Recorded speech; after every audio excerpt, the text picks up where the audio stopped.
मेरी आवाज पहुंच रही है? आवाज पहुंच रही है। जी सर, स्वागत है। हाँ, सभी भाई बहनों को सादर प्रणाम। अभी आदरणीय रजनी दीदी ने योग के बारे में जो हमें सिखाया, वो हमें स्वस्थ रखने के लिए बहुत आवश्यक है। छोटी मोटी बीमारियां हम अपना दूर कर सकते हैं, लेकिन जैसा सभी जानते हैं कि हमारी अधिकतर बीमारियां मानसिक रोगों की वजह से होती हैं। और मानसिक रोग जिसको हम टेंशन कहते हैं, उस टेंशन का मुख्य कारण है फाइनेंशियल। वित्त की वजह से परिवार को चलाने के लिए जो वित्त की आवश्यकता होती है, उसकी वजह से हमें बहुत टेंशन, हर व्यक्ति को टेंशन होता है।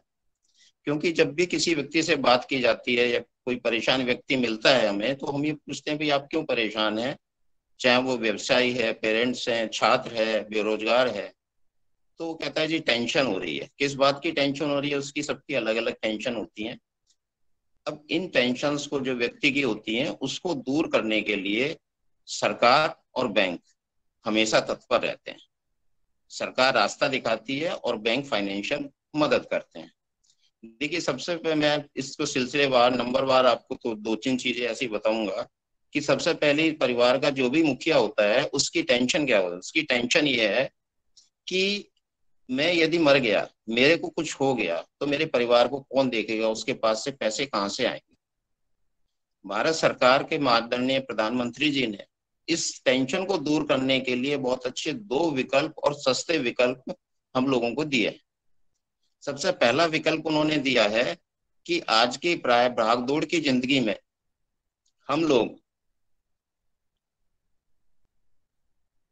दौड़ लगाते रहते हैं, एक्सीडेंट बहुत होते हैं। परिवार के मुखिया को यदि किसी तरह से कोई एक्सीडेंट के कारण कोई परेशानी हो जाती है, तो परिवार पर एक आप दो तरह की आपदा आती है।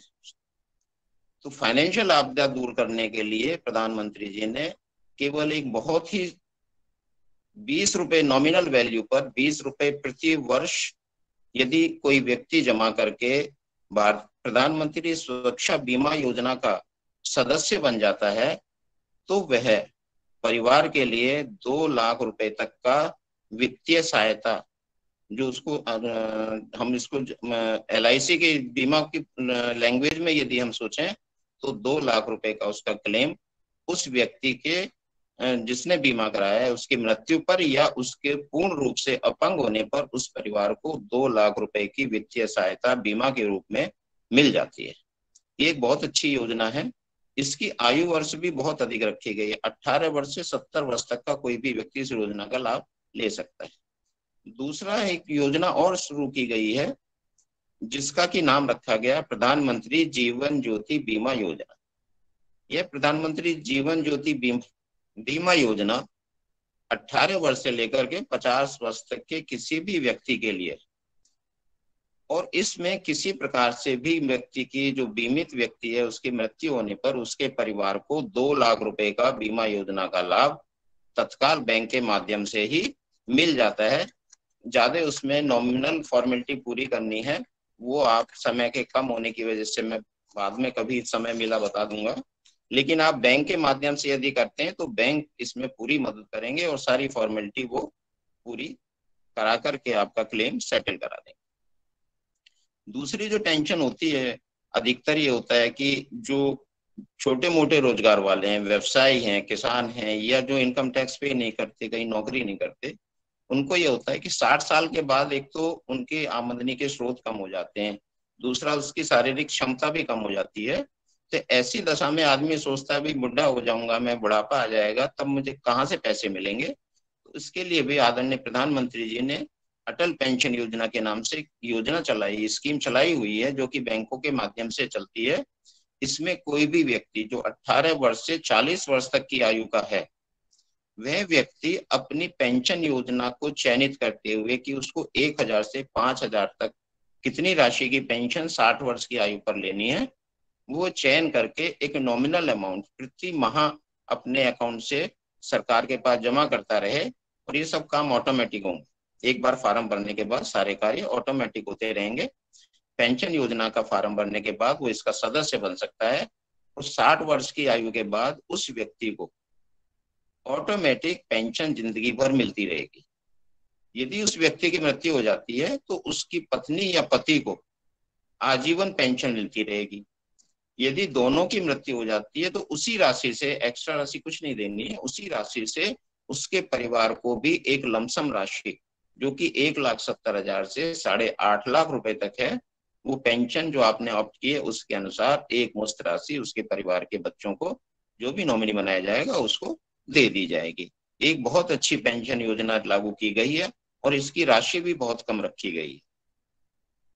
तीसरी, परिवार को टेंशन हो जाती है कई बार, बच्चे जब पढ़ने लगते हैं तो पढ़ने वाला बच्चा अच्छा है लेकिन परिवार की आर्थिक स्थिति इतनी अच्छी सुदृढ़ नहीं है कि वो हायर एजुकेशन दिला सके, तो उसकी भी जब चिंता होती है तो उसकी चिंता दूर करने के लिए पहले से काफी दिनों से एक बैंकों की एक एजुकेशन लोन स्कीम चली हुई है। हायर एजुकेशन लोन स्कीम बैंकों द्वारा बहुत ही आसान शर्तों पर, बहुत ही कम ब्याज दर पर उपलब्ध है। कोई भी जो बच्चा अच्छा पढ़ने वाला है परिवार में, वह अपनी हायर एजुकेशन बैंकों से एजुकेशन लोन लेकर के बड़ी आसानी से दूर कर सकता है अपनी समस्या को, और परिवार को भी कोई टेंशन नहीं होती है, परेशानी नहीं होती है।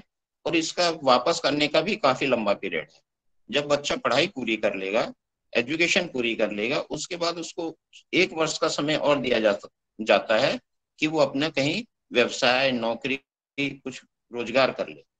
उसके बाद ही उसका रिपेमेंट, वापसी करने की प्रक्रिया शुरू होती है। और वह वापसी का समय भी बहुत अधिक रखा गया है, 10 से 15 वर्ष में आप प्रतिमाह जमा कर सकते हैं। दूसरा ये कि उस वर्ष जब तक बच्चा पढ़ रहा है, जितने पीरियड का कोर्स है प्लस 1 वर्ष का जो हमने गेस्टेशन पीरियड बैंक की लैंग्वेज में बोला जाता है, उस पीरियड पर कोई कंपाउंड ब्याज नहीं लगता, केवल साधारण ब्याज लगता है। इसलिए यह भी बच्चे के लिए बहुत अच्छी योजना है। चौथा टेंशन होता है कि यदि बच्चा पढ़ लिया या कोई घर में है, बेरोजगार है, कोई व्यवसाय नहीं कर रहे हैं या कोई नौकरी नहीं लगी, तो उसके लिए भी बहुत परेशान आदमी रहता है। तो उसके लिए सरकार की बहुत सारी, राज्य सरकारों की योजनाएं भी हैं और केंद्र सरकार की योजनाएं, जिनमें कि उस व्यक्ति को रोजगार करने के लिए बैंकों के माध्यम से धन उपलब्ध कराया जाता है और सरकारें उसमें अपना, जिसको कैपिटल सब्सिडी या इंटरेस्ट सब्सिडी देती हैं। देखिए, जिला उद्योग केंद्र, प्रत्येक भारतवर्ष के प्रत्येक जिले में एक जिला उद्योग केंद्र खुला हुआ है। वह सरकार की विभिन्न योजनाओं को संचालित करता है। दूसरा, खादी ग्रामोद्योग बोर्ड, ये भी प्रत्येक जिले में एक एक खादी ग्रामोद्योग होता है, जिसका KVI भी बोला जाता है, जिला खादी ग्रामोद्योग बोर्ड। उसका कार्यक्षेत्र पहले केवल ग्रामीण क्षेत्र में था, अब वो शहरी क्षेत्रों में भी आवेदन एकत्र करता है और बैंकों के माध्यम से लोन दिलवाता है और उसमें भी अनुदान मिलता है। तीसरा, इसी तरह खादी विलेज इंडस्ट्री कमीशन है भारत सरकार का, उसके माध्यम से भी आवेदन लिए जाते हैं और बैंकों से ऋण दिलवाया जाता है। इसके अतिरिक्त आप ये देखेंगे कि हमारा पर्यटन विभाग, जो प्रत्येक राज्य में होता है, प्रत्येक जिले में उनके केंद्र होते हैं, पर्यटन विभाग के द्वारा भी होम स्टे योजना बनाने के लिए, छोटा मोटा एक अपने किसी तीर्थ यात्रियों को ठहराने के लिए आप ग्रामीण परिवेश या अपने शहरी क्षेत्र में उसको गेस्ट के रूप में आप रख सकते हैं और उससे अपना व्यवसाय, आमदनी अर्जित कर सकते हैं। यदि कोई व्यक्ति व्हीकल चलाना जानता है तो पर्यटन विभाग द्वारा ही उसको वाहन खरीदने की सुविधा भी उपलब्ध है, इसमें भी अनुदान मिलता है। इस प्रकार प्रत्येक राज्य के अनुसार बहुत सारी राज्यवार योजनाएं वहां के मुख्यमंत्री, वहां की राज्य सरकारें बनाती हैं। मैं उदाहरण के लिए उत्तराखंड की बताता हूँ। उत्तराखंड में एक मुख्यमंत्री स्वरोजगार योजना चली हुई है, आजकल अभी चल रही है। उसमें 2 योजना चल रही है। एक MSY नैनो योजना, जिसमें कि 50,000 तक का कोई भी ऋण बिना किसी गारंटी, बिना किसी सिक्योरिटी के बड़ी आसानी से उपलब्ध कराया जाता है और उसमें 25% का अनुदान भी दिया जाता है। इसी तरह मुख्यमंत्री स्वरोजगार योजना के अंतर्गत अधिक राशि यदि आप चाहते हैं और आप बेरोजगार हैं, नया व्यवसाय करना चाहते हैं, तो मुख्यमंत्री स्वरोजगार योजना के अंतर्गत जिला उद्योग केंद्र में आवेदन करें और बैंकों द्वारा उसमें ऋण उपलब्ध कराया जाएगा। सबसे अच्छी बात अब क्या है, देखिए, सबसे अच्छा ये हो गया है कि कोई भी यदि हम सरकारी योजनाओं का लाभ लेना चाहते हैं ऋण के विषय में, पहले हम लोग आवेदन भरते थे, आवेदन भरने के बाद उसको जमा करते थे और हमें पता नहीं लग पाता था कि हमारी एप्लीकेशन का क्या स्टेटस है। आज के समय में सारी प्रक्रिया ऑनलाइन हो गई है। ऑनलाइन ही आपको फार्म भरना है, ऑनलाइन ही आपका फार्म जाएगा बैंक के अंदर, और आप अपना स्टेटस, हमारे आवेदन के ऊपर क्या विचार हो रहा है, वो पूरी जानकारी आपके पास हर समय उपलब्ध रहेगी। यदि आप ग्रामीण क्षेत्र भाई हमारे, क्योंकि ये पतंजलि ग्रामीण क्षेत्रों के लिए, किसान भाइयों के लिए अधिक कार्य करती है, इसके लिए देखिए बहुत अच्छी योजना है। आपने सभी ने सुना होगा किसान क्रेडिट कार्ड।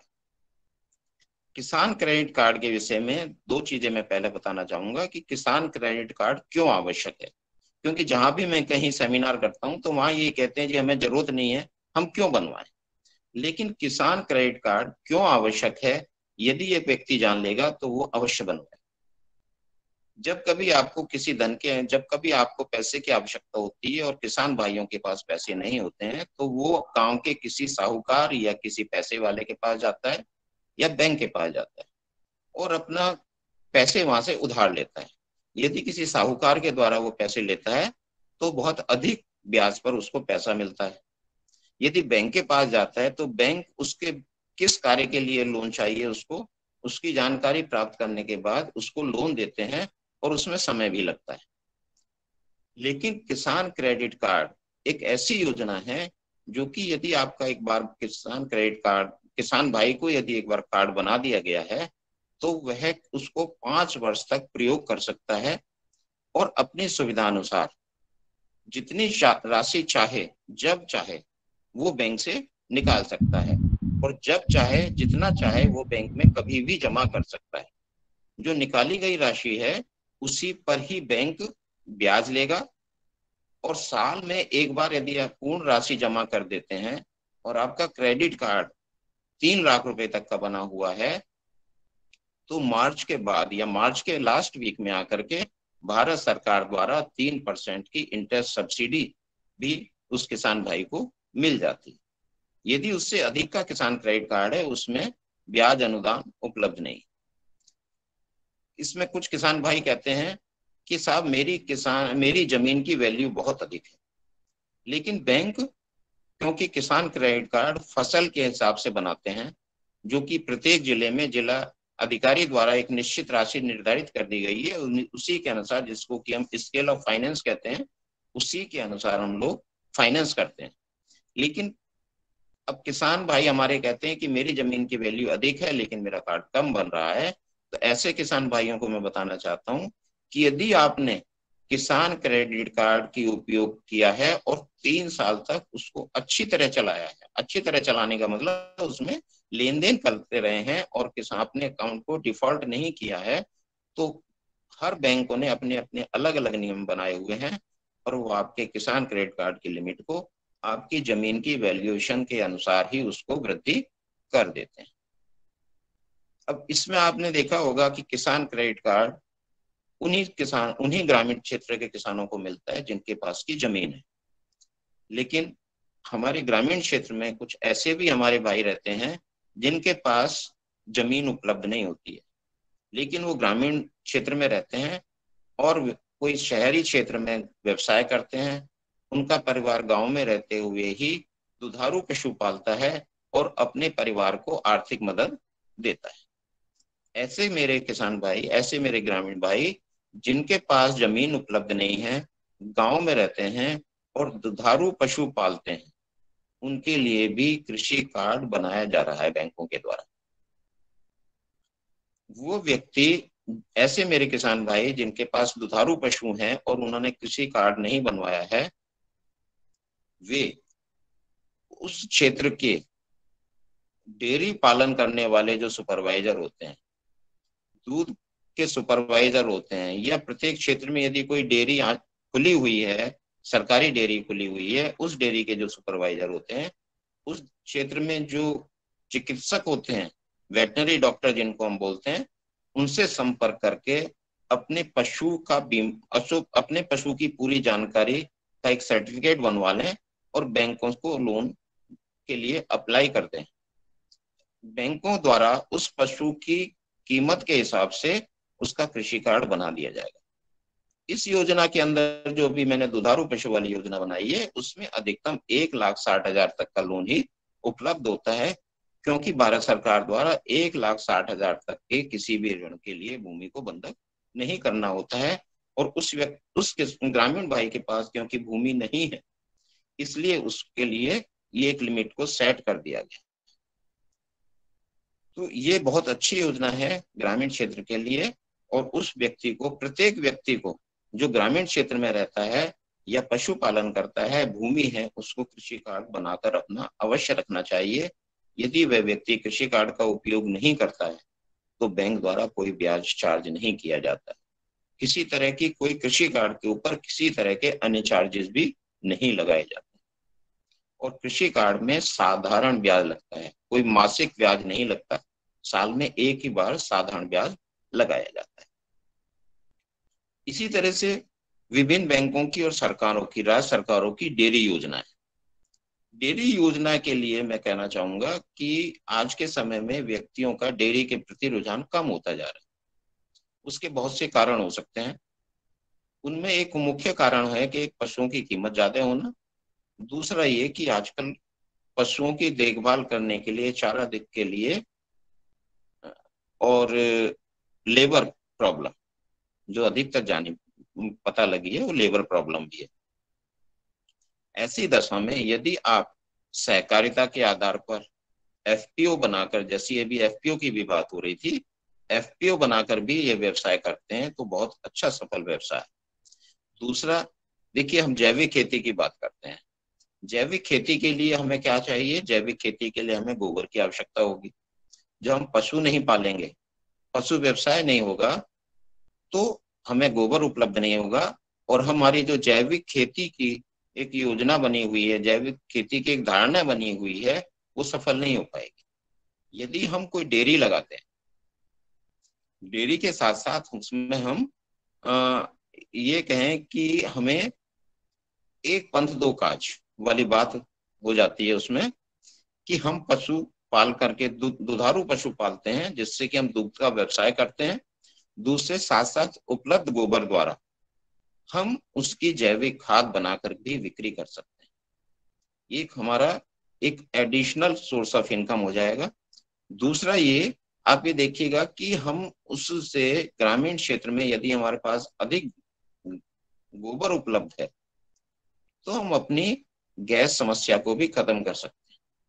सहकारी स्तर पर या व्यक्तिगत रूप से हम लोग गोबर गैस प्लांट लगा सकते हैं।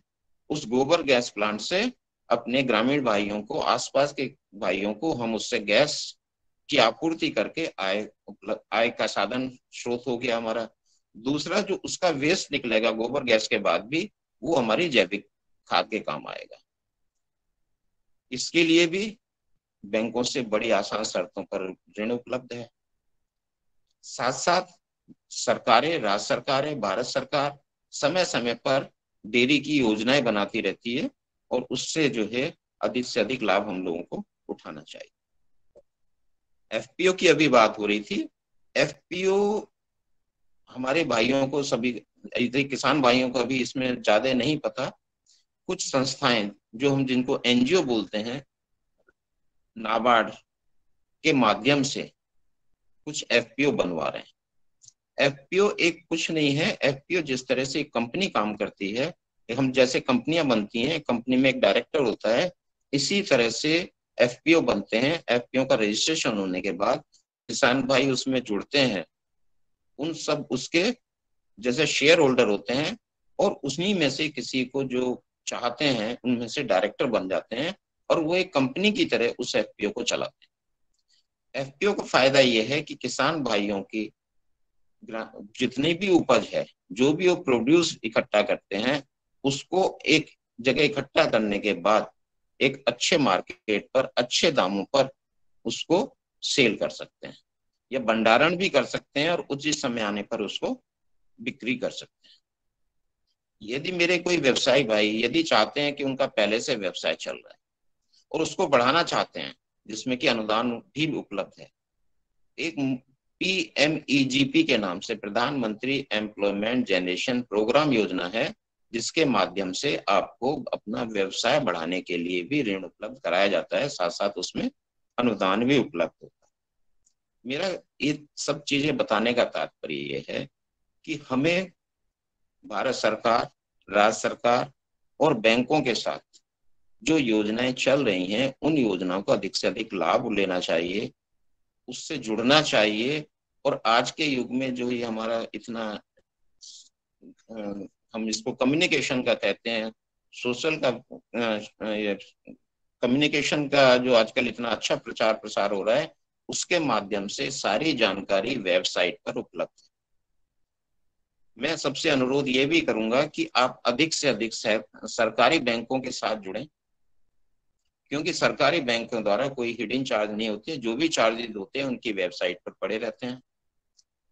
एक सबसे ज्यादा महत्वपूर्ण चीज मैं बताना चाहूंगा कि यदि आप लोन लेने के बाद किसी तरह से किस्त देने में परेशानी होती है, कोई उसको रिपेमेंट डिफॉल्ट होता है, तो एक बार अपनी परेशानी बैंक से जाकर अवश्य डिस्कस करें, प्रबंधक के साथ अपनी जो परेशानी है उसको साझा करें, और उस चीज का विचारों का आदान प्रदान करने से आपकी समस्या का हल बैंकों के द्वारा ही भी निकाला जा सकता है।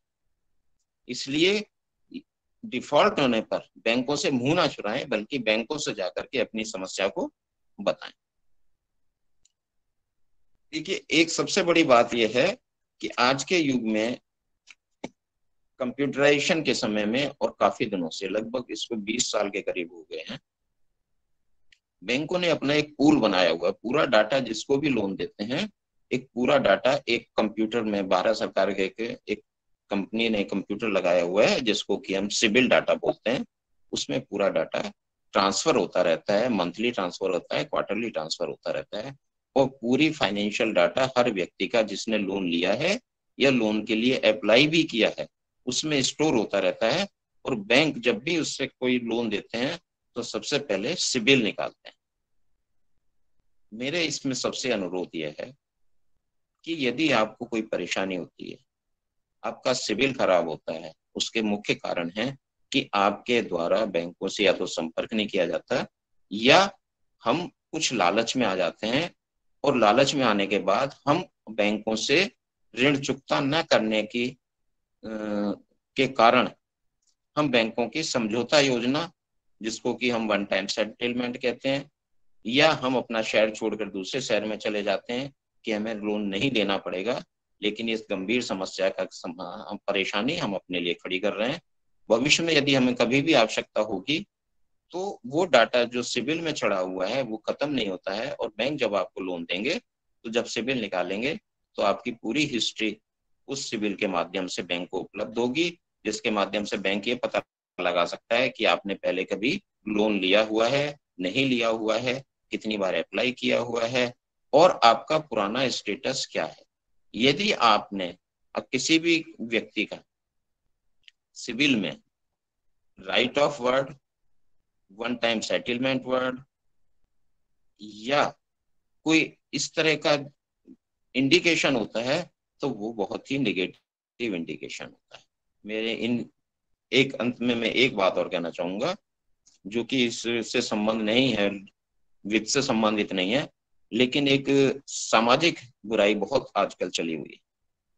सामाजिक बुराई है हमारी, जिससे कि सरकार को तो बहुत आमदनी हो रही है, व्यवसायी और छोटे रोजगार वाले भी हमारे बहुत आमदनी ले रहे हैं, बनाने वाले उसको हमारे इतना अधिक उसका प्रचार प्रसार करते हैं कि हमारे जिनको कि हम आइकॉन मानते हैं, अपने हीरो मानते हैं, वो उनका इतना प्रचार प्रसार करते हैं कि हम उस बहुत से व्यक्ति उसको खरीदने के लिए लालच में आ जाते हैं, लेकिन वो हमारा नुकसान करता है। आजकल प्रचलन है शराब का, गुटखे का, तंबाकू का बहुत अधिक प्रचलन है, सरकार को बहुत फायदा है। लेकिन क्या कभी आपने सोचा है इस बारे में कि यदि हम इन व्यसन को प्रयोग करते हैं तो आर्थिक नुकसान तो हो ही रहा है, शारीरिक नुकसान भी हो रहा है, साथ साथ हमें ऐसी बीमारियां पैदा हो जाती हैं जिसका कि इलाज मृत्यु के अलावा कुछ नहीं। यदि आप गुटखा खाते हैं, बीड़ी सिगरेट पीते हैं, उसके ऊपर आपने देखा होगा डिब्बे के ऊपर भारत सरकार द्वारा कंपलसरी कर दिया गया है, क्वेश्चन लिखा हुआ है, गुटखा स्वास्थ्य के लिए हानिकारक है, इससे कैंसर हो सकता है। लेकिन हम उसको नजरअंदाज करते हैं और मुंह का कैंसर सबसे ज्यादा अधिक गुटखा खाने से होता है। डॉक्टरों का कहना यह है कि जो व्यक्ति गुटखा खाता है वो स्वयं ही उसका शिकार नहीं होता है, उसके परिवार भी उसके शिकार हो जाते हैं, क्योंकि उसके अंदर जो गुटखे के जो खाने से जो उसके अंदर तत्व हैं वो किसी ना किसी रूप से परिवार के अन्य सदस्यों के पास भी पहुंच जाते हैं। बीड़ी का धुआं दूसरे के फेफड़ों में जाता है। इस तरह से हम अपना नुकसान करने के साथ साथ समाज का, परिवार का नुकसान भी कर रहे हैं। शराब का सेवन बहुत अधिक हो गया है, विशेष रूप से एक प्रचलन सा हो गया है कि यदि किसी भी दावत में यदि शराब का प्रयोग नहीं किया जा रहा है या शराब नहीं पिलाई जा रही है तो दावत नहीं मानी जाती। ये बहुत ऐसी स्थितियों में हम लोग पहुंच गए हैं जिससे कि हम अपने आर्थिक रूप से पिछड़ रहे हैं, परिवार का नुकसान कर रहे हैं, शरीर का नुकसान कर रहे हैं। तो मेरा सभी से अनुरोध है कि इन दुर्व्यसन से दूर हो जाएं, क्योंकि इसका कोई इलाज नहीं है और हम ऐसी स्थिति में पहुंच जाते हैं जो बहुत ही असहनीय और वेदना देने वाला है। आप सभी ने मेरी बातों को ध्यान से सुना। यदि इसमें, क्योंकि मैंने सभी नियम और ये चीजें इसलिए नहीं बताई गई हैं क्योंकि सारी वेबसाइट पे पड़ी हुई हैं, बैंकों से आप जानकारी ले सकते हैं या अपने क्वेश्चन आंसर में आप पूछ सकते हैं, इसलिए मैंने डिटेल में नहीं बताया है। क्योंकि समय मुझे बताया गया था आपको 20 मिनट मिलेंगे और लगभग मेरे 20 मिनट पूरे होने वाले हैं इस सेशन के। मैं आप सभी का बहुत बहुत धन्यवाद। धन्यवाद आदरणीय कृष्ण गोपाल सिंह जी, आपने बहुत महत्वपूर्ण जानकारियां दी हैं जो हमारे किसान को संबंधित बहुत महत्वपूर्ण थी। और आपने सामाजिक जीवन, पारिवारिक जीवन और हमारे किसान भाइयों के लिए जो सरकारी योजनाएं हैं, अगर इस प्रकार की योजनाएं हमारे किसान भाइयों तक पहुंच जाएं तो निश्चित है कि ये देश बदलने में देर नहीं लगेगी। जो सरकार किसान को जागरूक होने के लिए समय नहीं लगेगा। बहुत बहुत शादिबाद। और सदन से मैं निवेदन करना चाहता हूँ कि आदरणीय हमारे कृष्ण गोपाल साहब ने जो आज हम सबको मार्गदर्शन दिया है उसमें जिनके कोई सवाल हो, कोई सुझाव हो तो सादर आमंत्रित है। एक चीज और मैं बताना चाहूंगा सर कि भारतीय रिजर्व बैंक के माध्यम से प्रत्येक जिले में एक फाइनेंशियल लिटरेसी सेंटर बने हुए हैं, वित्तीय साक्षरता केंद्र बने हुए हैं, जिसका कि संचालन कोई ना कोई बैंक कर रहा है। उनका कार्य जिले के अंतर्गत यही जानकारी उपलब्ध कराना है।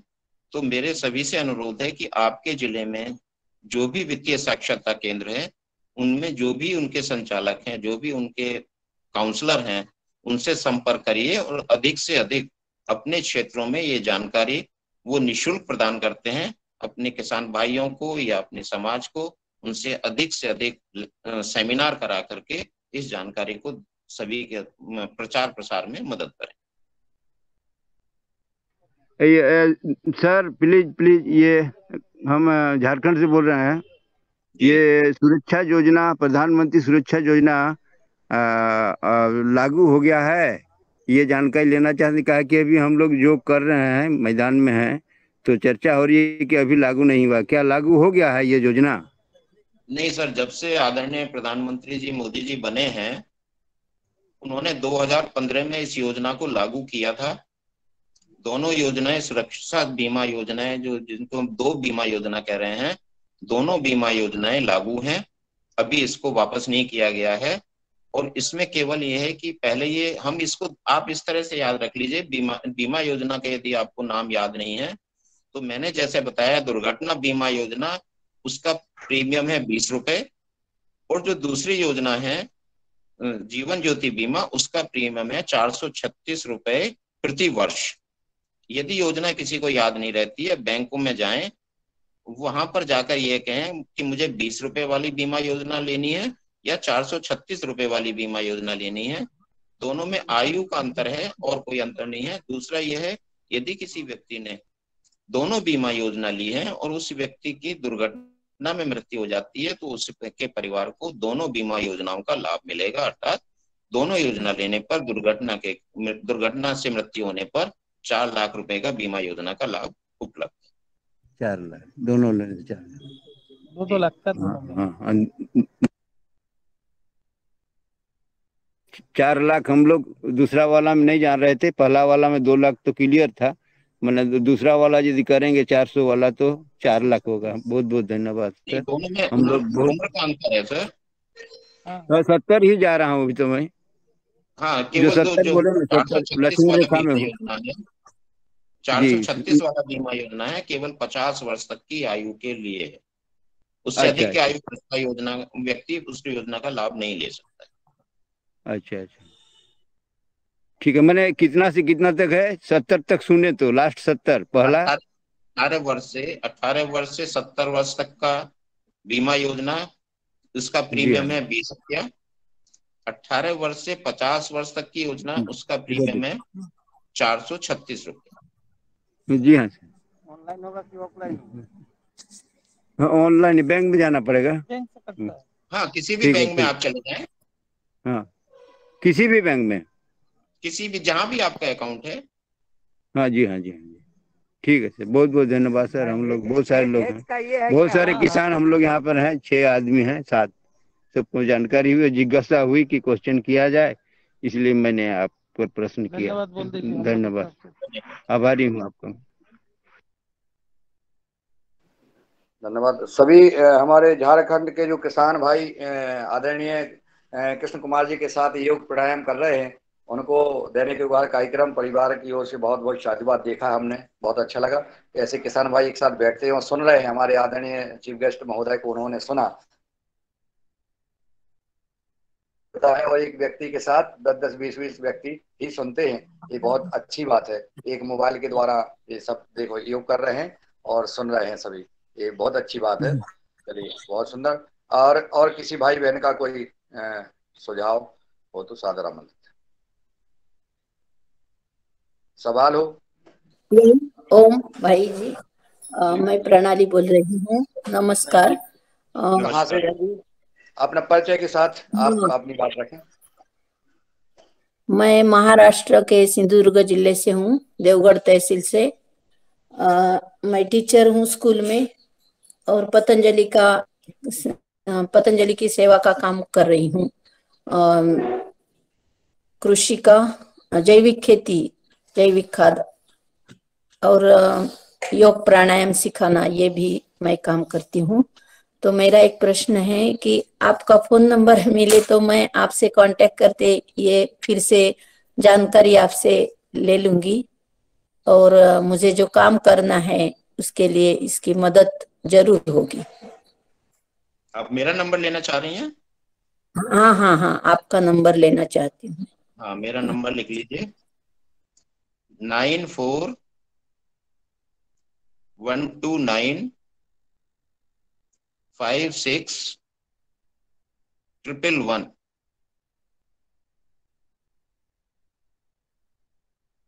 रिपीट कर देता हूँ, 9412956111।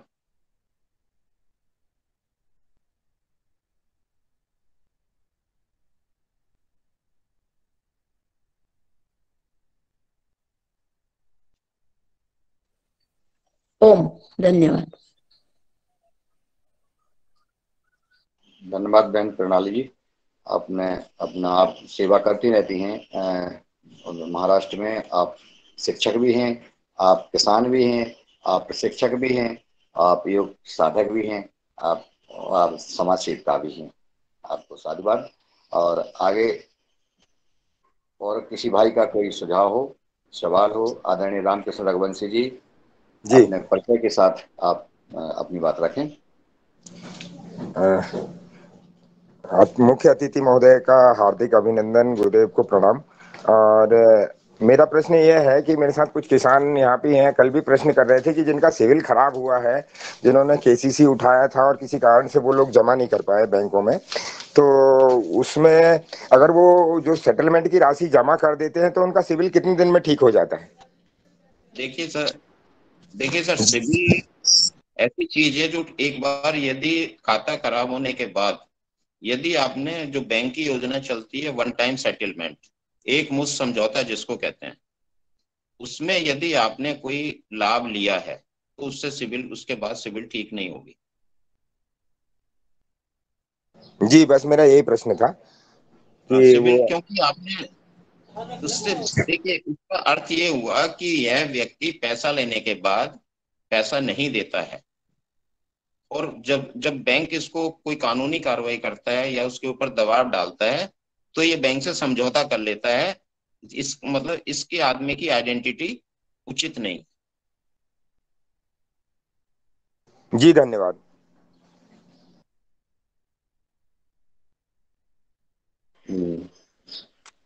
धन्यवाद आदरणीय रामवंशी जी। जी आदरणीय बने सिंह जी। जी नमस्कार, मैं बने सिंह आर्य, मध्य प्रदेश, जिला आगरा मालवा, तहसील सुसनेर से जानकारी प्राप्त करना चाहता हूं कि जैसे बीमा, दुर्घटना बीमा या कोई सी बीमा है, तो बीमा करवाने के लिए बैंक कर्मचारी से अपन वार्तालाप करके प्रत्येक ग्राम पंचायत में कोई चौपाल लगा सकते हैं क्या, ऐसा कोई? या बैंक वाला भी तो सहमत होना चाहिए बीमा करने के लिए?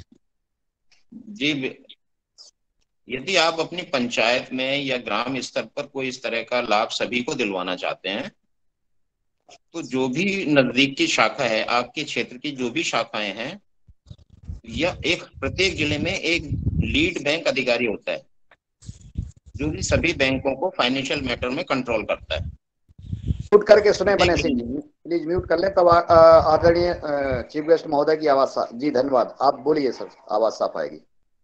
देखिए, प्रत्येक जिले में एक लीड बैंक अधिकारी होते हैं जो कि रिजर्व बैंक द्वारा नामित होते हैं।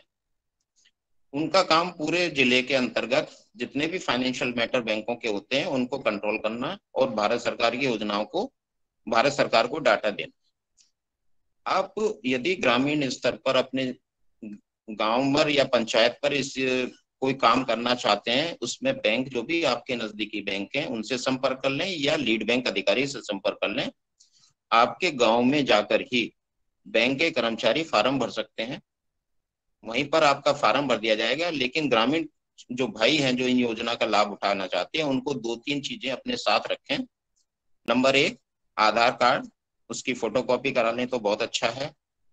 इसके अलावा बैंक की पासबुक, उसके किस बैंक में आपका अकाउंट है, इन दोनों को यदि आप साथ रखते हैं और बैंक का यदि कोई भी व्यक्ति आपके गांव में भ्रमण करता है तो आप आकर के वहीं ऑन स्पॉट फार्म भरे जाते हैं। और जैसे मैंने अभी बताया, प्रत्येक जिले में एक लीड बैंक द्वारा भी बताया जा सकता है कि आपके क्षेत्र में कौन व्यक्ति फाइनेंशियल लिटरेसी काउंसलर है। फाइनेंशियल लिटरेसी काउंसलर से यदि आप संपर्क करेंगे तो वह भी आपके क्षेत्र में संबंधित बैंक को ले जाकर के या स्वयं फार्म भर देते हैं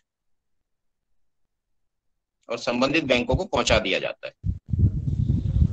सभी ग्रामीण किसान के जो गरीब से गरीब परिवार है उसको अपन 20 रुपए का बीमा जो करवाना चाहते हैं, तो प्रधानमंत्री जनधन खाता योजना वाला सभी के पास है, तो उस खाता से करवा सकते हैं या फिर सभी को बड़ा खाता खोलना पड़ता है? नहीं, किसी भी खाते से। देखिए, बैंक उसके वर्ष में एक बार 20 रुपए उस खाते में होने चाहिए। खाता किसी भी तरह का हो सकता है, जनधन खाता और सामान्य खाते में कोई अंतर नहीं है। केवल अंतर है तो केवल अमाउंट रखने का, और कोई अंतर नहीं। जी जी जी धन्यवाद।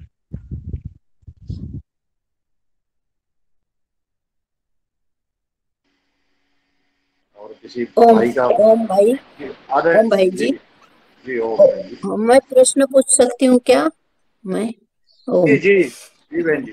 हाँ, मेरा एक अलग सा प्रश्न है। आप बहुत अच्छा मार्गदर्शन दे रहे हैं, तो अपंगों के लिए कुछ योजनाएं जरूर होगी सरकार की।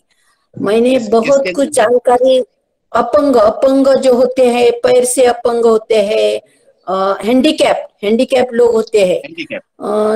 हाँ, तो मैं बहुत दिन देख रही हूँ, लेकिन कुछ ज्यादा जानकारी अच्छी तरह नहीं मिल सकती है। एक घर में 2 अपंग ऐसे है कि उनके पाँव इतने कमजोर है, तो उनके लिए ग्रामीण पातळी से कुछ भी काम नहीं हो रहा है। इसलिए मुझे वो काम करने की बहुत इच्छा है। तो उनके लिए जो योजना है वो जो आपसे मिले तो अच्छा होगा। देखिए बहन जी, बैंकों के माध्यम से किसी भी तरह का कोई भी डिस्क्रिमिनेशन नहीं होता है, न किसी तरह का कोई रिजर्वेशन होता है। इसमें समाज कल्याण के माध्यम से यदि कोई आवेदन उनका आता है तो बैंक उसको ऋण प्रायोरिटी बेस पर दे देता है। हाँ।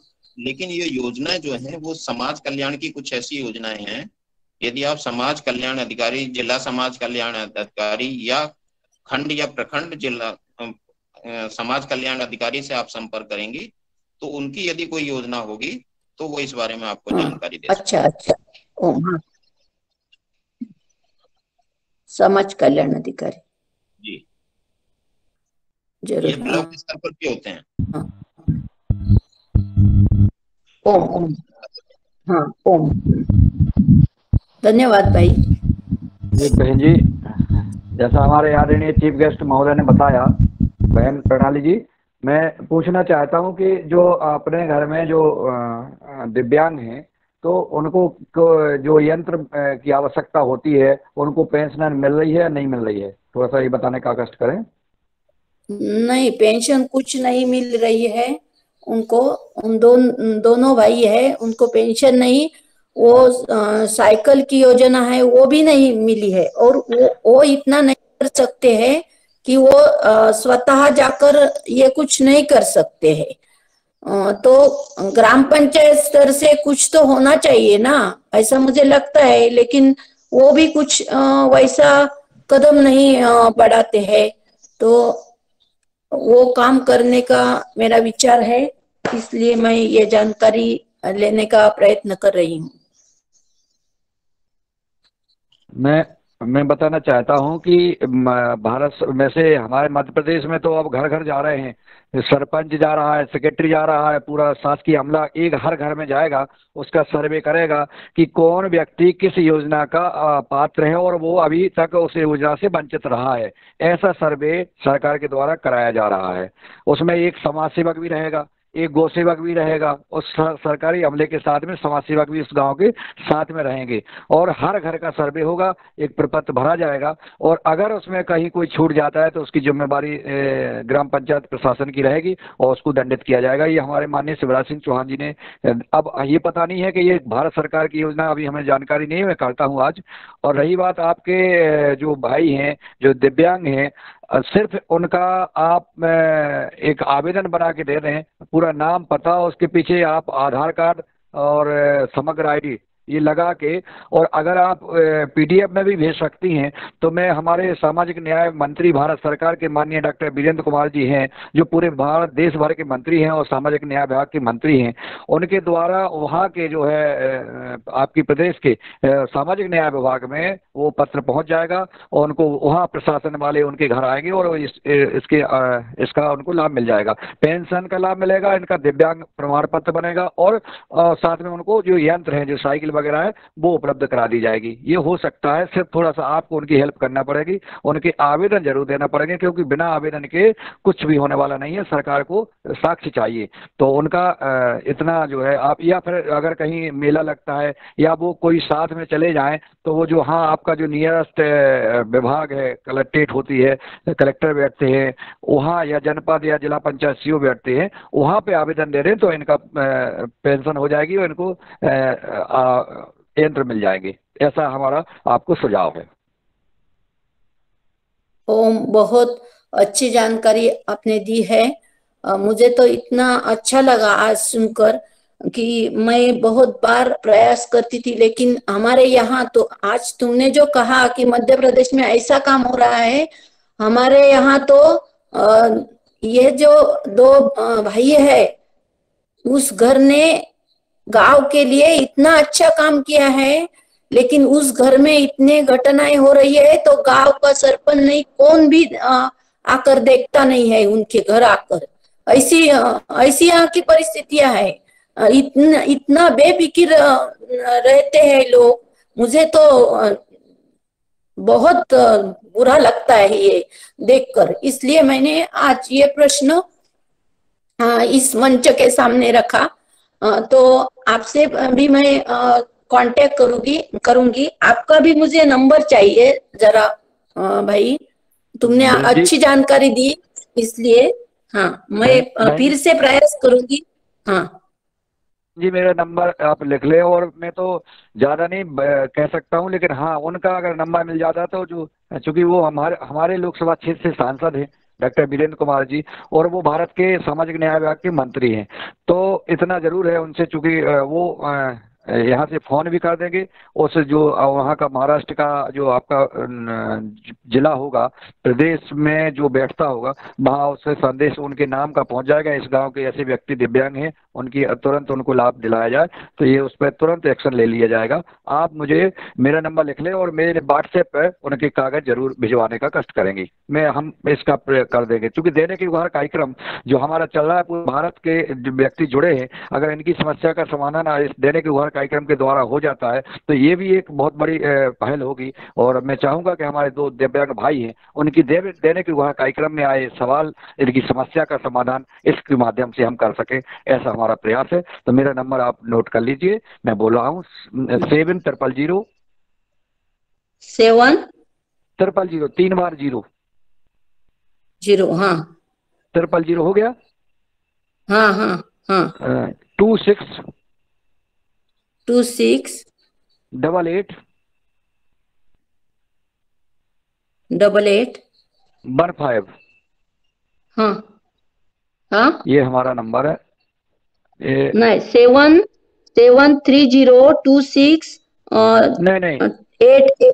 हाँ नहीं मैं इस पर लिख रहा, इस पर मैंने डाल दिया है, आप देख लीजिए। 7000 मैंने 7000 लिख लीजिए। हाँ हाँ हाँ 7000 26 88 15। हाँ हाँ हाँ हाँ हाँ लिया। ठीक है, ये व्हाट्सएप पे जी जी नमस्कार।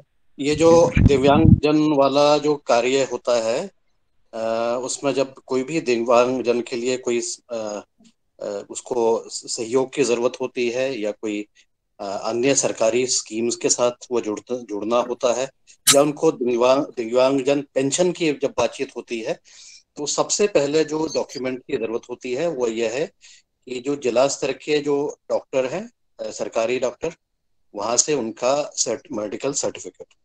क्योंकि मैं इसलिए बता रहा हूँ क्योंकि हमने जब ये कार्य किया था, मैंने कई वर्ष पहले इस तरह से जब कार्य किया, तो हमने सबसे पहले किसी भी दिव्यांगजन का उसका मेडिकल सर्टिफिकेट करवाया, उसके कैंप लगवाए जहां जहां पर ये कार्य हो रहे थे, और बिना उसके आगे वो मान्यता नहीं मिलती है। क्योंकि उसमें हमने फर्जीवाड़ा भी पकड़ा। फर्जीवाड़ा ये पकड़ा कि किसी को अपना करना था, मतलब कहीं बाहर जाना था, और उसमें जब वो जाते हैं तो उनको छूट मिलती है। सरकार की एक योजना थी, उसमें उनको छूट मिल रही थी, तो वो जो कितनी % डिसेबिलिटी है उस पर निर्भर करता है कि वो कितनी उनको छूट मिल रही। तो ये एक दूसरे कार्य से संबंधित था। तो मेरा अनुरोध ये रहेगा, जब भी किसी दिव्यांगजन के बारे में उनको किसी लाभ मिलना है, किसी मेडिकल सरकारी डॉक्टर से उसकी जांच करा के उसका पूरा प्रमाण पत्र, जिस भी चीज में उनको परेशानी है, तो उसका वो पूरी जांच हो करके उसका जब सर्टिफिकेट मिल जाता है सरकारी, तब फिर आगे की कार्रवाई सुगम हो जाती है।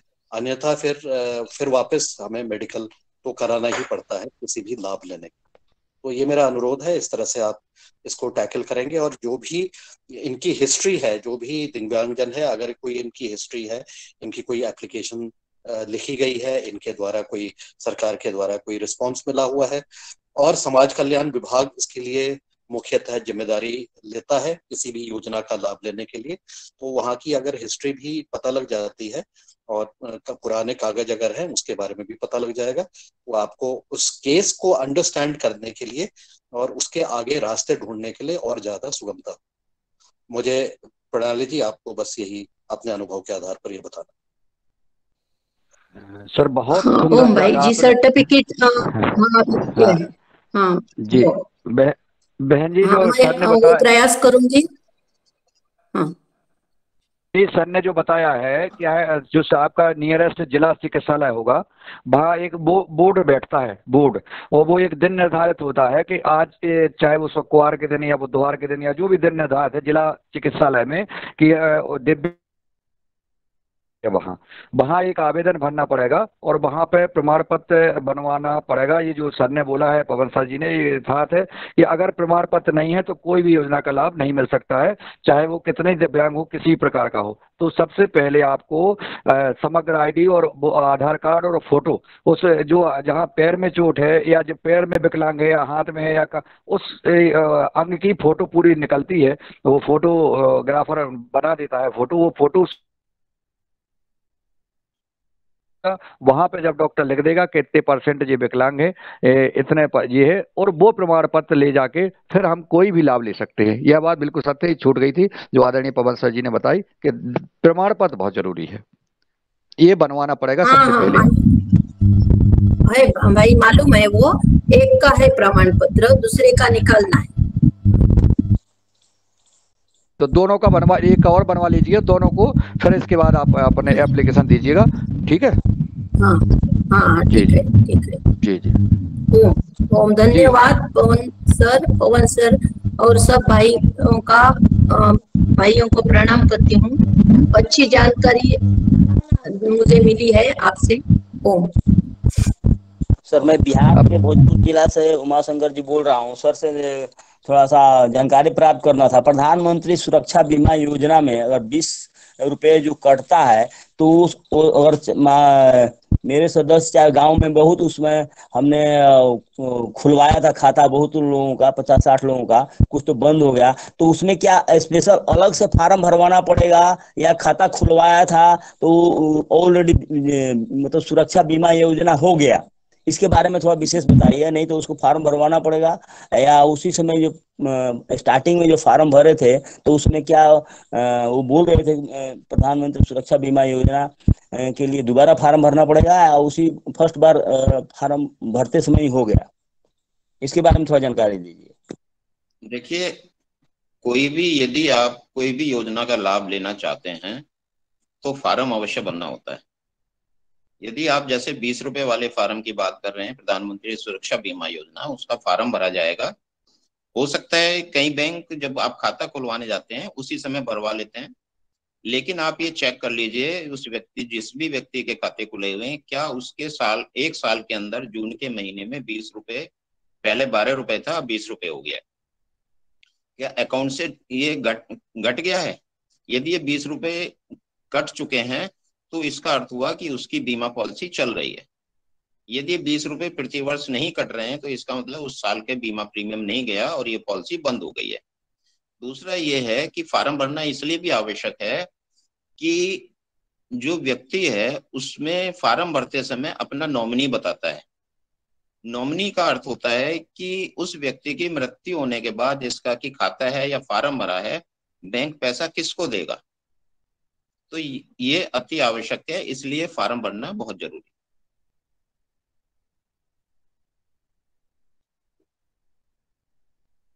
धन्यवाद सर। नॉमिनेशन अवश्य कराएं, हर एक फार्म के अंदर नॉमिनेशन अवश्य कराएं। धन्यवाद। और जी हाँ सर, और जी एक जी स्कीम हमारा PFSP में भी है सर, जिससे हम प्रभावित थे और हम ट्रेनर फार्मर हैं, झारखंड से हैं। 210 लोगों को GPF जो फंडिंग दिए, उसमें भी जो सर्टिफिकेट दिए सर, तो सर्टिफिकेट में भी 2 लाख का इंश्योरेंस है न कहीं जमा करने का है। लेकिन प्रभावित जो हो गया मेरा एक किसान भाई न नदी में बह गए और बह करके गुजर गए। अब उनका क्लेम किया मैंने, जो प्रोसेस है प्रॉपर चैनल के माध्यम से किया, लेकिन अब क्या कहा जाए, अधूरा था। वो पूरा जो फुलफिल डॉक्यूमेंट्स हम दिए, लेकिन कहा जाए कि उसको लोग नहीं माना। जैसे पोस्टमार्टम रिपोर्ट हो गया और जो बहुत सारा जो दस्तावेज थाने का कुछ अधूरा रहने के चलते अभी तक 4 लाख जो पीएफ मैंने जीएफपी भी ट्रेनिंग किया था, वो सर्टिफिकेट है उनके पास, और ऑर्गेनिक ग्रो का भी सर्टिफिकेट है, और उसमें लिखा हुआ भी है कि 2 लाख रुपया आपको मिलेगा। लेकिन अब ये तो 25 सितंबर को ही अगला साल वो गुजर गए। आज तक हमारे आदरणीय भुवनेश्वर जी हैं, तो विशेष तो अब क्या कहें, हम ये तो कंप्लेन नहीं करना चाहते हैं, लेकिन बात है कि ये योजना हम कहीं पर कमी है, हमारी भी कमी है। एज ए फार्मर ट्रेनर हम नहीं दे पाए, पोस्टमार्टम नहीं दे पाए, बाकी तो डॉक्यूमेंट्स दिए, लेकिन अभी तक क्लेम नहीं है। और अधिक जानकारी के लिए मैं आप लोगों से रखा हूँ, यदि उस गरीब को कुछ मिल जाए तो बहुत ही अति उत्तम होगा। धन्यवाद सर। मैं रखा नहीं, विशेष रखता, लेकिन बात है कि अब विषय वस्तु आ गया और सही समय में सही कदम नहीं लेने पर भी अचानक कंप्लेन हो जाएगा। ये विषय उठा, इसलिए मैंने कहा, कहने की आवश्यकता नहीं थी, लेकिन मैं प्रभावित हूँ, मेरा किसान प्रभावित है, उनका खानदान प्रभावित है, और मैं निंदनीय हूँ कि झूठा सर्टिफिकेट है। झूठा सर्टिफिकेट नहीं है, मैं डॉक्यूमेंट शायद नहीं जमा कर पाया हूँ। बहुत बहुत धन्यवाद। 7:55 हो रहा है, बहुत समय लिया आप लोगों को।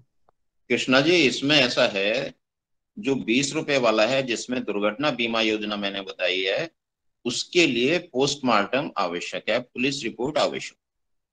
पोस्टमार्टम हो या ना हो ये पुलिस पर निर्भर करता है, लेकिन उस केस में यदि दुर्घटना के केस में आप क्लेम लॉन्च करते हैं 20 रुपए वाले में, क्योंकि वो दुर्घटना बीमा है, दुर्घटना को सत्य करने के लिए या सही बताने के लिए जो नियम है उसके अंतर्गत एफआईआर पुलिस में होना आवश्यक है।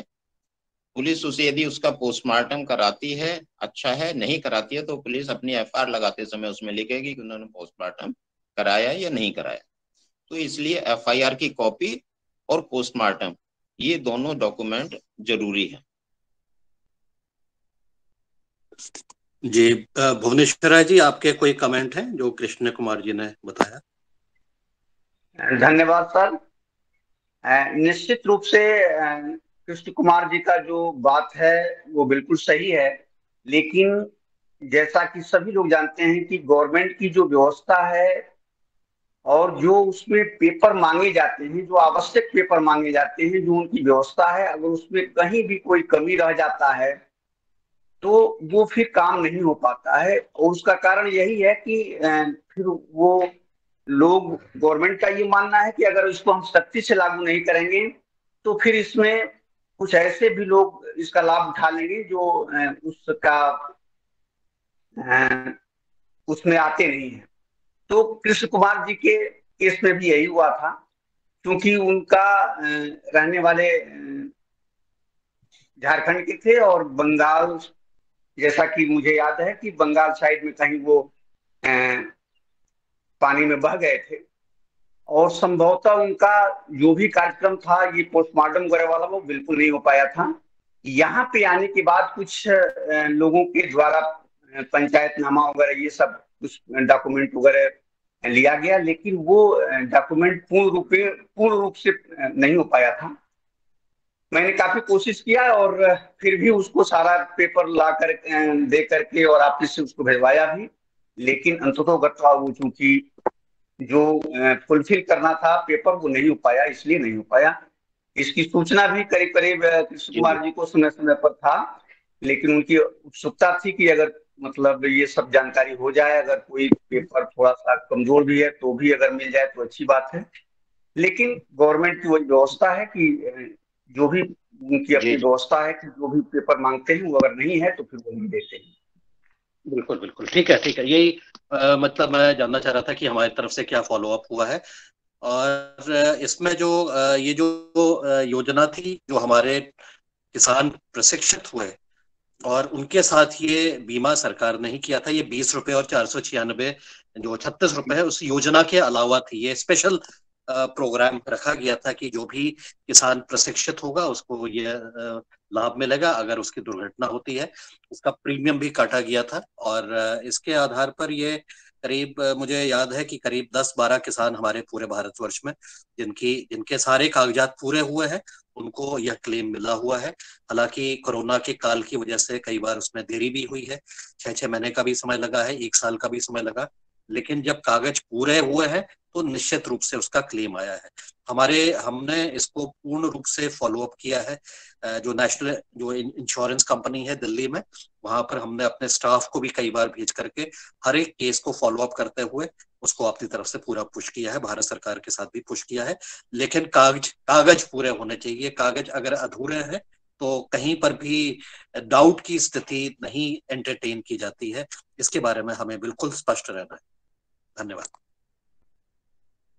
मेरा भी एक मध्य प्रदेश में सर ऐसा केस आया था, लेकिन चूंकि उनको किसान को बता दिया गया था कि आप इसमें इसलिए अपात्र हैं कि उम्र के हिसाब से उनका 3 वर्ष का बीमा था, और 3 वर्ष निकल जाने के बाद अगर कोई ऐसी दुर्घटना होती है तो वो फिर सरकार उसकी जिम्मेदार नहीं होती, क्योंकि उसमें स्पष्ट लिखा होता है कि हमारा इसके में बीमा 3 साल का किया जा रहा है, और उसमें क्या क्या डॉक्यूमेंट्स उसकी घटना होने पर प्रस्तुत किए जाते हैं। संबंधित किसान को हमें यह इस बात स्पष्ट बता देते हैं तो उसको ये फील नहीं रहता है, और जो उसको अंदर जो फीलिंग होती है कि हमारे मदद नहीं की गई है, ये फर्जीवाड़ा है या कोई इस प्रकार की बात उसके मन में फिर नहीं आती है। उसको पूर्णतः संतुष्ट कर दिया जाना चाहिए कि आपके द्वारा या इसमें ऐसा आप इसलिए पात्र नहीं है या इसलिए नहीं हो पा रहा है कि चूंकि सभी जो प्रधानमंत्री कौशल विकास योजना के अंतर्गत जितने भी अपन ने प्रमाण पत्र दिए थे, सारे किसानों को बताया था कि आपका 3 साल का बीमा है और उसमें और प्रीमियम जमा हो चुका है, और अगर आपका कोई किसान का अंग भंग हो जाता है या किसी की मौत हो जाती है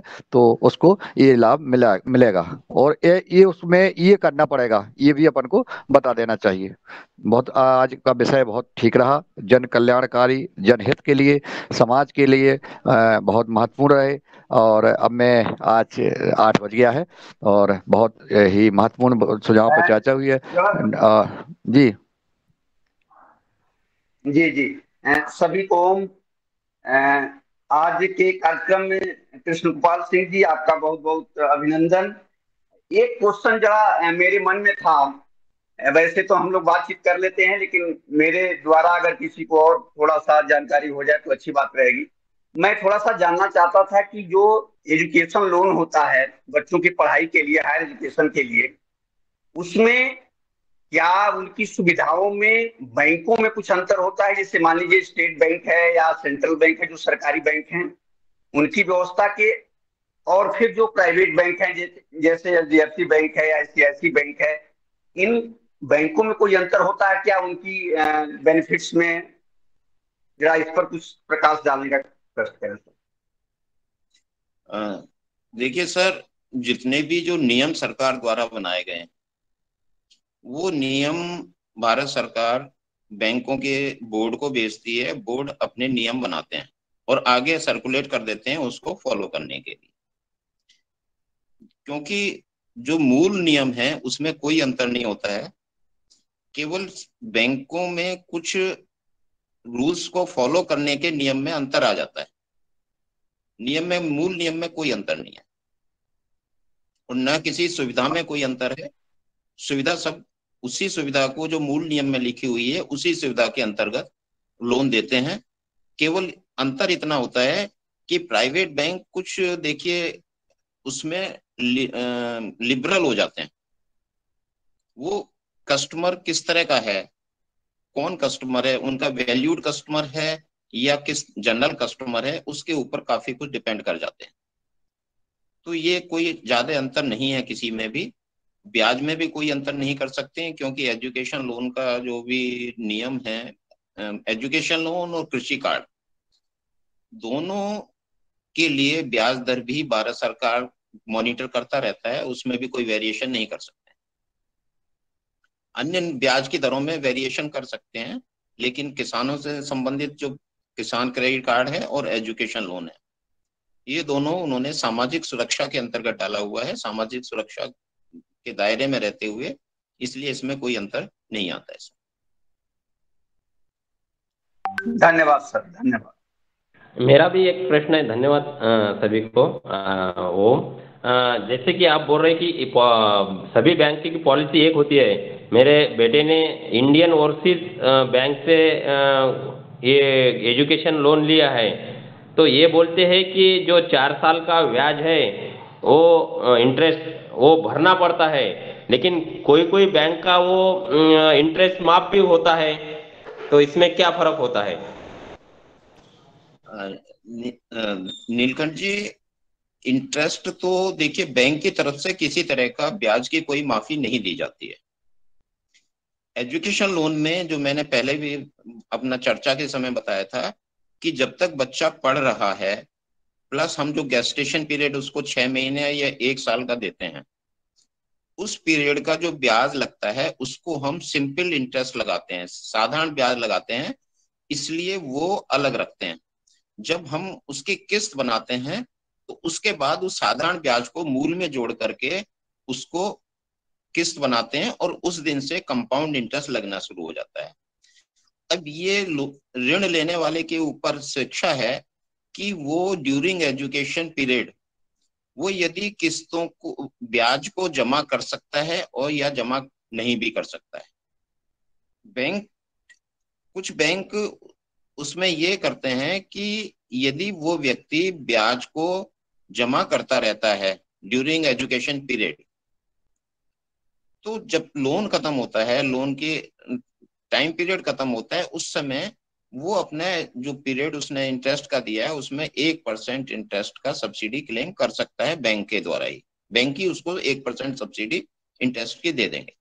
हाँ, जहां तक माफ करने वाली बात है कि कुछ ऐसे केसेस हैं जिसमें कि गवर्नमेंट द्वारा सब्सिडाइज्ड किया जाता है, वो गवर्नमेंट समय समय पर डिक्लेयर करती रहती है और उसमें वो सरकार ब्याज का अनुदान देती रहती है, वो परिवर्तन होता रहता है। इसके लिए आपको समय समय पर जो भी गवर्नमेंट की एजुकेशन लोन से संबंधित पॉलिसी या गाइडलाइन आती रहती है, वेबसाइट पर मिल जाती है।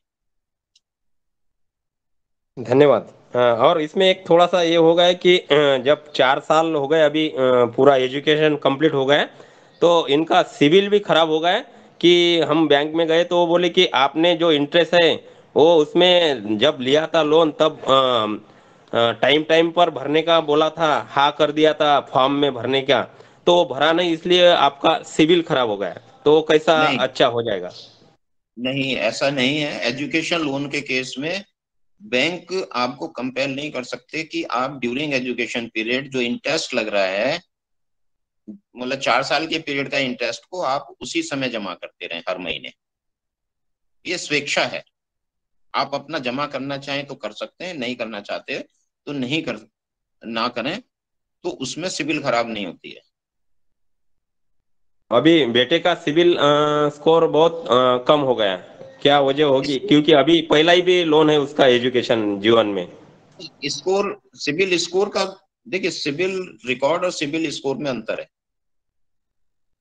सिविल स्कोर जो होता है उसके बहुत सारे पैरामीटर हैं, लेकिन सिविल बैंक जो लोन देते समय पहले सिविल रिकॉर्ड देखता है कि इसका रिकॉर्ड कैसा है। स्कोर जो पैरामीटर है उसके लिए बहुत सारे अलग अलग पैरामीटर बनाए हुए हैं, तो जब लोन दिया जाता है उस समय देखता है बैंक कि इसका सिविल रिकॉर्ड कितना है और कितना इसको लोन दिया जा सकता है कि नहीं दिया जा सकता।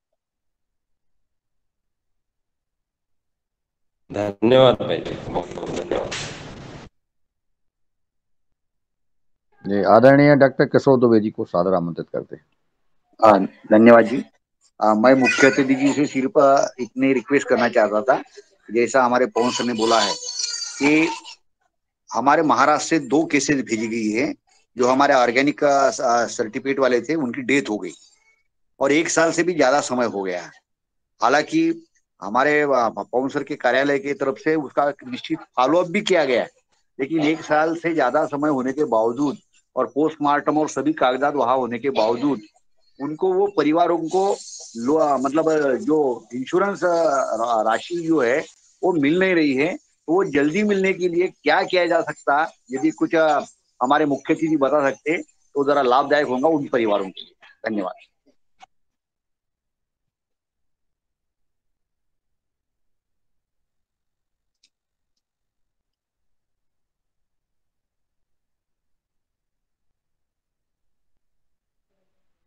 ये प्रश्न मेरे से था। हेलो। सर, हाँ ये प्रश्न मेरे से प्रश्न था सर। सर, हमारे 2 ऑर्गेनिक ग्रोअर्स थे, मतलब 1-1.5 साल हो गया, वो उनकी डेथ हो गई। हालांकि उनकी इंश्योरेंस राशि है, उन्होंने ऑर्गेनिक सर्टिफिकेशन पास किया था, उसके बाद में उनकी डेथ हो गई है। सभी कागजात हमारे मतलब पतंजलि की तरफ से बैंक को भेजे गए हैं। 1 साल से ज्यादा समय हो गया है। FIR, पोस्टमार्टम रिपोर्ट के साथ में जितने भी प्रावधान आवश्यक थे वो भेजे गए हैं, लेकिन उनको राशि मिल नहीं रही। बार बार हमारे हरिद्वार के कार्यालय से उसको फॉलोअप भी हो रहा है, लेकिन राशि मिल ही नहीं रही है। तो वो जल्दी मिलने के लिए क्या प्रयास करने चाहिए, आप यदि सुझाव साझा कर सकते हैं तो हमारे लिए बहुत लाभदायी होगा, उन किसान परिवारों के लिए। धन्यवाद।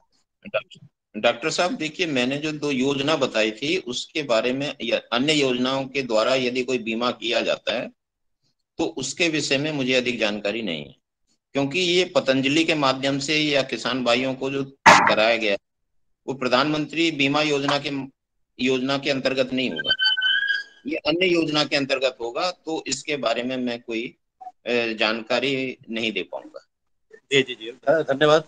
ये डॉक्टर दुबे, ये प्रश्न जो है ना, ये हमारे लिए इंटरनल प्रश्न है और इसके लिए फॉलोअप हमने ही करना है। कृपया जो मेल्स आपने पहले भेजी थी वो मुझे भी भेजिएगा, डॉक्टर ऋषि वर्मा को भी भेजिएगा। ऋषि वर्मा जी को हमने नॉमिनेट किया है दिल्ली में कि वो समय समय पर जाकर के जो भी पेंडेंसी है उसको फॉलोअप करते रहें, और फोन से हमारे फाइनेंस टीम भी इसको फॉलोअप कर रही है। तो ये प्रश्न हमारे लिए है, हमने फॉलोअप करना है इसको। जब तक कि ये कंप्लीट नहीं होता है तो आप भी इसको अपने स्तर से हमें रिमाइंड कराते रहिएगा जब तक ये कंप्लीट नहीं होता है, लेकिन कागजों में कोई कमी नहीं होनी चाहिए, ये आप देख सकते हैं। ओके, धन्यवाद। आप सभी का सवाल और जवाब और सुझाव का दौर लगभग खूब चला है और समय लंबा हो गया है। अब आज के इस एक मिनट जी और सर, मिलेगा? अरे सर, स्वागत है सर। हाँ, अभी बीच में उसकी बात आई थी, आधार कार्ड जमा करने की बात आई थी, तो इस विषय में मैं 1 मिनट आप और लूंगा। देखिए, बैंक द्वारा या किसी भी सरकारी संस्था, चाहे वो कोई भी ऑफिस है, उसके द्वारा टेलीफोन के ऊपर किसी भी तरह की कोई जानकारी नहीं मांगी जाती है, ना किसी प्रकार की कोई इस तरह की सूचना दी जाती है कि आपके खाता बंद हो गया है या आपका ATM कार्ड बंद हो गया है। कृपया, यदि सभी को मेरा निवेदन है कि इसको अधिक से अधिक जागरूक करें, लोगों को बताएं कि यदि किसी भी प्रकार से कहीं भी आपको कोई फोन आता है कि आपका ATM कार्ड बंद हो गया है या आपका खाता बंद हो गया है या अपना KYC डॉक्यूमेंट जमा करिए या आपका खाता खोल दिया जाएगा, इसके बारे में मेरा निवेदन है, भारत सरकार समय समय पर कहती है, रिजर्व बैंक बार बार टीवी के माध्यम से भी एडवर्टाइजमेंट करती है कि ये केवल एक फ्रॉड व्यक्ति जो होते हैं, जो दुर्भावना से काम करते हैं, जिसको फाइनेंशियल फ्रॉड करना होता है, वो ये सूचनाएं भेजते हैं और किसी तरह के लालच में ना आए और अपनी कोई भी दस्तावेज आप नेट के माध्यम से बैंकों को या किसी को ना भेजें।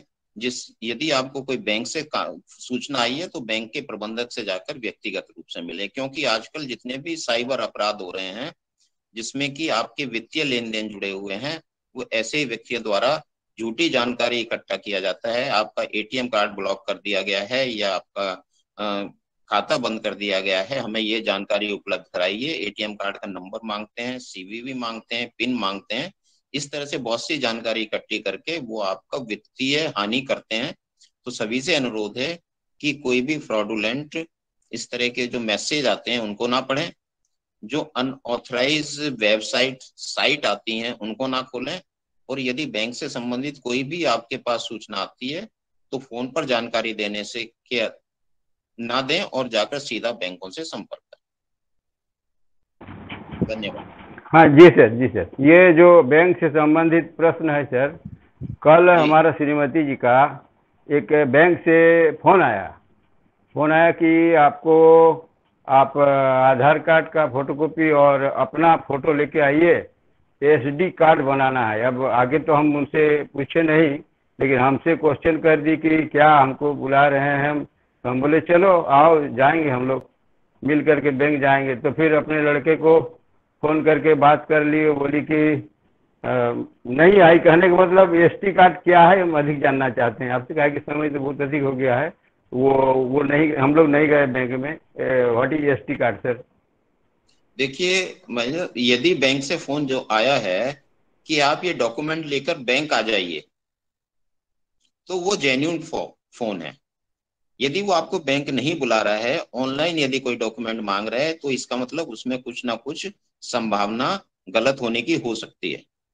इसलिए यदि कोई फोन इस तरह का आता है कि आप बैंक आ जाइए डॉक्यूमेंट लेकर, तो वो कॉल फ्रॉड नहीं है। बैंक में आप जाइए, बैंक से संपर्क करिए और उसमें अपने जो भी दस्तावेज हैं या जो भी योजना है जिसके लिए आपको बुलाया गया है, वो पूरी जानकारी वही बैंक दे पाएगा, वही प्रबंधक इसको दे पाएंगे। जी, आपके माध्यम से हम एसडी कार्ड के बारे जानना चाहते हैं और बैंक नहीं गए हैं और जाना भी नहीं चाहते हैं। एसडी कार्ड के बारे जानकारी दीजिए। एसडी कार्ड, एसडी कार्ड बोले? हाँ, एसडी। ये सर हो सकता है राज्य सरकार की कोई योजना हो, क्योंकि झारखंड की राज्य सरकार की योजनाओं की जानकारी उत्तराखंड में मैं रहता हूँ, तो मेरे पास नहीं है। झारखंड सरकार की कोई योजना हो सकती है, जो कोई स्पेशल विशेष कार्ड वो बना रहे हो, जैसे कि उत्तराखंड में भी अलग अलग तरह के कार्ड बनते रहते हैं, सरकार बनवाती रहती है। आप बैंक से ही संपर्क कर लें तो अच्छा रहेगा। ठीक है जी, ठीक है, धन्यवाद, बहुत बहुत धन्यवाद।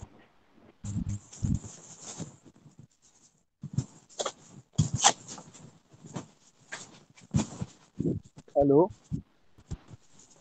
सर, मेरा एक क्वेश्चन था। मॉर्गेज लोन में सेटलमेंट होता है क्या सर? सर सेटलमेंट वाला एक टॉपिक आपने छेड़ा है, तो सेटलमेंट तो देखिए परिस्थिति पर निर्भर करता है। बैंक के सामने क्या परिस्थितियां हैं, ग्राहक के सामने क्या परिस्थितियां हैं, उन दोनों परिस्थितियों के ऊपर बैंक डिसाइड करता है कि उसको सेटलमेंट करना है या नहीं करना है, करना है तो कितने का करना है। सेटलमेंट हर केस में हो सकता है, लेकिन वो परिस्थितियों पर और जो बैंक की लोन अमाउंट है उसमें कितना बैंक को नुकसान हो रहा है, ये सारा देखने का काम उस बैंक का जो भी कंसर्निंग ऑफिसर है, जिसको की पावर दी जाती है सेटलमेंट करने की, वो डिसाइड करता है।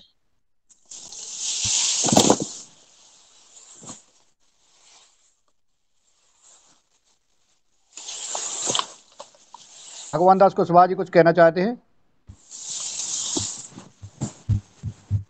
चलिए, तो मैं आदरणीय रंजना जी को आमंत्रित करता हूं कि वो आए और सबका आभार ज्ञापित करने का कष्ट करें। आवाज पहुंच रही हो? जी जी जी भैया जी, वो धन्यवाद। और सदन में सभी को प्रणाम। ओम। आज की कक्षा बहुत सुंदर रही। आज रजनी जी धीमान ऋषिकेश उत्तराखंड से बहन थी, उन्होंने बहुत सुंदर कक्षा ली, उनका धन्यवाद, अभिनंदन, आभार। और उसी के साथ आज के हमारे मुख्य अतिथि आदरणीय डॉक्टर कृष्ण गोपाल सिंह राठौर ऋषिकेश उत्तराखंड से ही है, उनका भी मैं आभार धन्यवाद करती हूँ। बहुत सुंदर आज मार्गदर्शन दिया और सभी किसानों को उनका लाभ मिल गया। और इसी के साथ सदन में बहुत सुंदर चर्चा भी हुई। और तो सबका धन्यवाद कहते हुए आदरणीय मुन्नीलाल भाई जी, आदरणीय भगवान दास कुशवाहा जी, आदरणीय भुवनेश्वर राय जी, आदरणीय बिंदेश्वर तिवारी, आदरणीय बने सिंह भागवत जी, आदरणीय दिनेश सेमवाल जी, आदरणीय डॉक्टर किशोर दुबे जी, आदरणीय गजानन बाजट जी, आदरणीय हमारे मुख्य अतिथि कृष्ण गोपाल सिंह जी, आदरणीय कृष्ण कुमार महतो जी, आदरणीय कुलदीप उनियाल जी, आदरणीय कुमार बमन सिंह जी, आदरणीय नीलकंठ साबड़ी जी, आदरणीय प्रदीप राज वर्मा जी, आदरणीय प्रणाली मराठी जी, आदरणीय पुण्यकाम समर्थ जी, आदरणीय रघुवीर रावत जी, आदरणीय रमेश चंद्र मेहरा जी, आदरणीय रूप सिंह राजपूत जी, आदरणीय शरद वर्मा जी, आदरणीय उमाशंकर प्रसाद जी, आदरणीय योगा से जुड़े भाई आरसी से और गाय हमारे माता, तो सभी भाई का और जितने भी बहन महानुभाव सभी का मैं धन्यवाद आभार करते हुए कार्यक्रम का समापन करते हैं। कल सुबह 5:30 बजे मिलते हैं दैनिक योगा ऑनलाइन क्लास में। तब तक सबको ओम नमस्कार, सबका दिन मंगलमय हो। आपका भी धन्यवाद। और सभी दैनिक उघाड़ कार्यक्रम में उपस्थित सदस्य एक एक सदस्य के साथ पुनः सुबह कल हाजिर हो मिले तो और अच्छा रहेगा। ये कार्यक्रम आगे बढ़ता रहे। सर मुन्नीलाल सर से एक क्वेश्चन था सर। हेलो जी सर, वो कल दिन भर मेरे साथ रहे और केला खा के एनर्जी गेन करते रहे और रात में कब वो वहां पहुंच गए और सुबह क्लास भी अटेंड कर ली, उसका राज बताएं सर कि इतनी ताकत कहाँ से है आपके पास? इतनी ताकत हमें वहां से आई है जब आपका प्लेट कितने प्लेट थी आप में जब हम आपके पास 65,000 थी सर। 65,000 प्लेट में जब आप गाड़ी ड्राइव करके और साई कृष्णा सोर्स गए और इटारसी में घूमे, इस कई सोर्स देखे आपने, पैदल चले, चल नहीं पा रहे थे आप। उस समय कोई भी व्यक्ति आईसीयू में पहुंच जाता। उस समय आप जब गुरुदेव हमें उनका सूक्ष्म वो था हमारे साथ, तो हमने आपकी एनर्जी देखी, तो वो एनर्जी हम ध्यान करते रहते, हम स्वस्थ रहते हैं। ये है राज। जी अरे बहुत। कल आप दिन भर आप पूरा दिन दौड़े, 7 बजे शाम को यहाँ क्लास ले रहे थे और वहां जाके आप कब पहुंच गए और आज फिर क्लास में हैं आप। ये योग का प्रभाव है। कोटि प्रणाम सर। योग का प्रभाव। सोच अपना जब अच्छा काम करने का मन होता है तो बहुत ऊर्जा मिलती है। बहुत आप जैसे भाई जो अपना दैनिक उघाड़ कार्य में हर व्यक्ति, हर सदस्य जो है दूसरों का कल्याण करने की इच्छा रखता है हमेशा, और ये भाव बहुत उसके लिए बहुत पॉजिटिव है। और उनसे फोन कर लेना अग्रवाल जी से, उनका कैसा स्वास्थ्य है। उनका फोन आ गया सर, उनको काफी सारी वो मतलब छींके हुई और काफी उनको आराम मिला। अच्छा हाँ कल का था और आज वो अभी करने वाले हैं। तो अभी की मैं सूचना आपको फोन पे देता हूँ सर। हाँ क्या है, मेरे पास नंबर नहीं है उनका, तो उनसे जरूर पूछ लेना कि उन्होंने पूछवाया है क्या है, क्योंकि कल से हमें चिंता थी उनकी। जी थोड़ा सा चलिए। और मेहरा जी को फाइन लगना है, इनसे बात नहीं करना है। हाँ इनका फाइन लगना है। नहीं, इनसे बात नहीं करना है। जी ओ। कल योगा हार की चर्चा रायसेन जिले में हुई है। जी जी जी हाँ, तो जहाँ आप जाएंगे वहाँ चर्चा होगी, ऐसा ही तो हमें मालूम है। आज का कोई कार्यक्रम है क्या? आज का कार्यक्रम पानी बरस रहा है बहुत ज्यादा। अच्छा ठीक है। हाँ ये कार्यक्रम है कि कमलेश गौर साहब को फोन लगा लो, शनिवार की बहुत बृहद बैठक रखी है जिसमें सभी को और सभी बिंदुओं पर चर्चा करना है। ठीक है। और कौन क्या जिम्मेवारी लेगा ये इस बिंदु पे अपन ने सोचा है। तो सब शनिवार को, हाँ सभी, क्योंकि वो हरिद्वार चले जाएंगे फिर सोमवार को सब लोग। तो शनिवार को कहाँ पे है कार्यक्रम? वो गोदड़ी भवन। तो वो तो सुबह ही सुबह होगा। नहीं अपन करेंगे। बात कर लो आप लोग, पहले आप लोग बात करिए। प्रदीप राज जी आप बात कर लें, वर्मा जी। हाँ चलो बात कर। आप बात कर लो उनसे कि कहा कितने बजे कब करना है, तो ताकि सभी लोगों को सूचना मिल जाए। जितने भी दान दाता है शरद भैया से बात कर लूंगा मैं अभी। हाँ शरद भैया, आदरणीय मेहरा साहब सूचित करें पूरे ग्रुप में, इटारसी ग्रुप में सभी को। हाँ पहले उनसे समय ले लें, गुप्ता जी से समय ले लें। और जितने भी दानदाता हैं, आजीवन सदस्य हैं, सबको बुलाना है। और अगर वो नहीं आते तो उनके घर जाना है अपन को। जी